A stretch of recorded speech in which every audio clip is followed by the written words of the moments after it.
Assalamualaikum warahmatullahi wabarakatuh.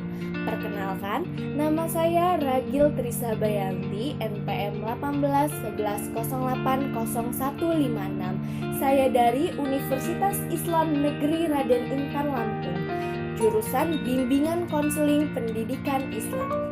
Baiklah, saya di sini akan menjelaskan tentang penyimpangan seksual. Penyimpangan seksual atau abnormalitas seksual adalah bentuk dorongan dan kepuasan seksual yang diperoleh atau ditunjukkan kepada objek seksual secara tidak lazim. Dalam pandangan agama Islam, secara jelas bahwa penyimpangan seksual ini tergolong perbuatan zina yang mana termasuk dosa besar. Ibnu Qayyim mengatakan bahwa penyimpangan seksual ini dapat merusak kesucian, kehormatan diri, merusak nasab, memperbanyak kejahatan, serta mendatangkan murka Allah Subhanahu wa Ta'ala di dunia dan di akhirat. Baiklah sahabat, kita akan masuk ke dalam jenis-jenis penyimpangan seksual. Yang pertama, fetisme, yaitu perilaku seks menyimpang di mana kepuasan seksnya diperoleh dengan cara onani atau masturbasi. Yang kedua, homoseksual, yaitu menyukai berhubungan seks dengan sesama jenis. Yang ketiga, sadomasochisme, yaitu memperoleh kenikmatan seksual setelah menyakiti pasangannya. Yang keempat, masokisme, yaitu menikmati seks setelah terlebih dahulu disiksa oleh pasangannya. Yang kelima, voyeurisme, yaitu memperoleh kepuasan seks setelah mengintip orang lain yang sedang melakukan hubungan seks.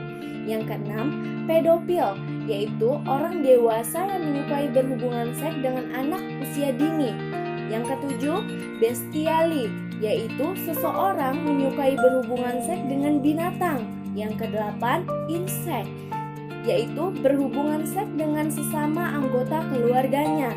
Yang kesembilan, nekrofilia, yaitu berhubungan seks dengan mayat.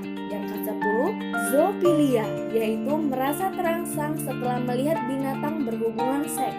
Yang ke-11, sodomi, yaitu seorang pria yang menyukai hubungan seks melalui duburnya. Baiklah, kita akan lanjut kepada faktor penyebab penyimpangan seksual. Yang pertama, faktor genetis atau faktor konstitusional. Yang kedua, faktor dari lingkungan atau pengalaman anak pada usia dini.